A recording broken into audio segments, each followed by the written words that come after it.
Hello dear students, welcome to our YouTube channel desire of physics. बच्चों, last video में मैंने आप लोग को बताया था कि आप अगले 4 मंथ के लिए किस तरह से एग्जाम का प्रिपरेशन करेंगे, आपका स्ट्रेटजी क्या होगा, आप किस तरह से रिवीजन करेंगे। रिवीजन वाले पार्ट में मैंने आप लोग को बताया था कि किसी भी सब्जेक्ट का आप रिवीजन अगर कर रहे हैं तो उसमें सबसे जरूरी चीज होता है उस सब्जेक्ट का शॉर्ट नोट्स, हर एक चैप्टर का शॉर्ट नोट्स, यानी पूरे कंप्लीट सिलेबस का शॉर्ट नोट्स। तो इसमें बहुत सारे बच्चों का सवाल आया कि सर किसी पार्टिकुलर टॉपिक का तो शॉर्ट नोट्स हम लोग कंप्लीट कर लेते हैं, लेकिन ये समझ में नहीं आता है कि पूरे सब्जेक्ट का शॉर्ट नोट्स कैसे कंप्लीट किया जाए। इसमें यह समझ में नहीं आता है कि किस टॉपिक को हाईलाइट करना है, किस टॉपिक को हाईलाइट नहीं करना है, किस टॉपिक को स्किप कर देना है। तो बच्चों, आप इस वीडियो को एंड तक देखेंगे, आपका पूरा का पूरा डाउट जो भी शॉर्ट नोट्स से रिलेटेड है वो डाउट क्लियर हो जाएगा और मैं उम्मीद करता हूं कि आप एक बेहतरीन शॉर्ट नोट्स तैयार करेंगे जो एग्जाम के लिए काफी बेनिफिशियल होने वाला है। तो चलिए हम लोग स्टार्ट करते हैं कि किस तरह से अपना शॉर्ट नोट्स कंप्लीट किया जाएगा। तो बच्चों, इसमें क्या है कि जब भी आप कोई भी सब्जेक्ट का शॉर्ट नोट्स बनाते हैं तो सबसे जरूरी है कि पूरे सिलेबस को रिव्यू करना कि आपका जो अगला एग्जाम आने वाला है 2025 में 2025 का सिलेबस क्या जारी किया गया है, उस सिलेबस में किस टॉपिक को रखा गया है, किस टॉपिक को स्किप किया गया है। तो सबसे पहले आपको कहा जा रहा है review the syllabus and text book. जो आपको आपका एनसीईआरटी का बुक है आप उसको ले लीजिए, अपने सिलेबस को ले लीजिए और पूरे हाईलाइट कर लीजिए जो जो आपके सिलेबस में दिया गया है। फिर एक आगे कहा जा रहा है make a road map of syllabus. जब आप अपने टेक्स्ट बुक के ऊपर पूरा एनालिसिस कर लेते हैं तो अब आप एक रोड मैप बनाइए। सारे चैप्टर का आपको रोड मैप बनाना है। आपको रोड मैप बनाना है इलेक्ट्रोस्टैटिक का, आपको रोड मैप बनाना है करंट इलेक्ट्रिसिटी का, आपको रोड मैप बनाना है मैग्नेटिज्म का, मॉडर्न फिजिक्स का, ऑप्टिक्स का। जितना भी चैप्टर है, जितना भी ब्रांचेज पढ़ने हैं आपको 12th फिजिक्स के अंदर, सभी का रोड मैप बनाएंगे। अब इसमें भी आपको प्रॉब्लम आ सकता है, तो आप यहां पर क्या करेंगे, आप अपने मॉड्यूल को लीजिए। मॉड्यूल का जो फर्स्ट पेज दिया गया बच्चों, उसमें आपके चैप्टर का रोड मैप ही तो दिया गया है। जैसे यहां पर आप देख लीजिए इलेक्ट्रोस्टैटिक का रोड मैप दिया गया है। इलेक्ट्रोस्टैटिक के रोड मैप में देखिए इलेक्ट्रिक चार्ज, उसके बाद Coulomb's law and application, electric field, electric flux, Gauss theorem, electrostatic potential energy, electric potential, electric dipole, conductor, Van de Graaff generator. मतलब यहाँ पे कैपेसिटर को छोड़ करके इलेक्ट्रोस्टैटिक के अंदर जो भी पढ़ना है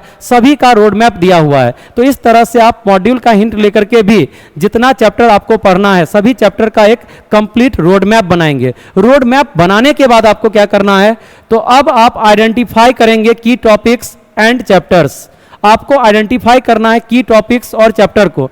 अब यह कैसे पूरा हो पाएगा, तो यहां पर आपको लास्ट 3 से 5 ईयर के बीच जो भी क्वेश्चन पूछे गए हैं रिसेंटली, जो भी 3-5 ईयर में जो भी एग्जामिनेशन लिया गया है बोर्ड के द्वारा, आप सारे एग्जाम के प्रीवियस ईयर क्वेश्चन बैंक को ले लेंगे।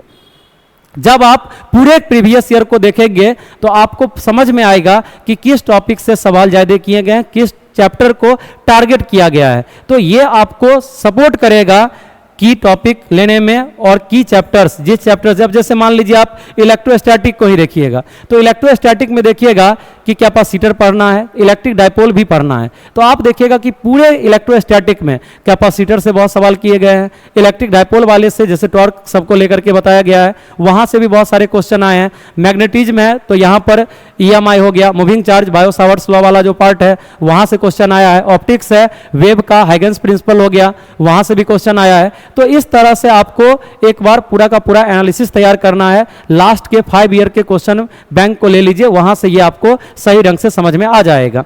फिर आगे कहा जा रहा है फोकस ऑन की कॉन्सेप्ट्स, डिफिनीशन एंड प्रिंसिपल। अब जो भी आप की कॉन्सेप्ट प्रीवियस ईयर क्वेश्चन करने के बाद कलेक्ट किए हैं उन सभी की कॉन्सेप्ट के ऊपर वर्क करेंगे। फिर उसके बाद क्या है, डिफिनीशन में जैसे देखिएगा जो भी इंपॉर्टेंट टर्म्स है, जैसे इलेक्ट्रिक फील्ड हो गया, इलेक्ट्रिक पोटेंशियल हो गया, मैग्नेटिक फील्ड हो गया, इलेक्ट्रिक फील्ड लाइंस उसका प्रॉपर्टी हो गया। फिर उसके बाद ऑप्टिक्स के अंदर बहुत सारे टर्म है। फिर आपका मॉडर्न फिजिक्स है जिसमें स्टॉपिंग पोटेंशियल हो गया, थ्रेशोल्ड वेवलेंथ हो गया, थ्रेशोल्ड फ्रीक्वेंसी हो गया। तो इस तरह से जो भी इंपॉर्टेंट डिफिनीशन है, करंट डेंसिटी हो गया, मोबिलिटी हो गया, ये सारे डिफिनीशन का आप एक सेट तैयार कर लेंगे। फिर आगे कहा जा रहा है प्रिंसिपल में आ जाइए, जैसे कुलम्स लॉ हो गया, बायो सावर्ट्स लॉ हो गया, हाइगन्स प्रिंसिपल हो गया, उसके बाद आप लेंज लॉ ले लीजिए, लॉरेंज फोर्स ले लीजिए। तो इन सभी प्रिंसिपल को आपको कलेक्शन करना, और सारे प्रिंसिपल तो आपको याद होने ही चाहिए। और थोड़ा यहाँ पर आपको एक काम और भी करना होगा कि जैसे मान लीजिए कौन सा लॉ किस चीज़ के लिए था, कूलम्ब्स लॉ है, तो कूलम्ब्स लॉ हम लोग किसके लिए पढ़े हैं, इलेक्ट्रिक फील्ड और इलेक्ट्रिक फोर्स को फाइंड करने के लिए। गॉस थ्योरम किसके लिए पढ़े हैं, इलेक्ट्रिक फील्ड को फाइंड करने के लिए। बायो-सावर्ट्स लॉ किसके लिए पढ़े हैं, मैग्नेटिक फोर्स को फाइंड करने के लिए, मैग्नेटिक फील्ड को फाइंड करने के लिए।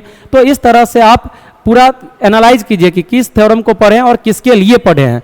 फिर आगे कहा जा रहा है हाईलाइट इंपॉर्टेंट इक्वेशंस। आपको जितना भी हाईलाइटेड इक्वेशंस है ये भी आपको प्रीवियस ईयर से ही समझ में आएगा।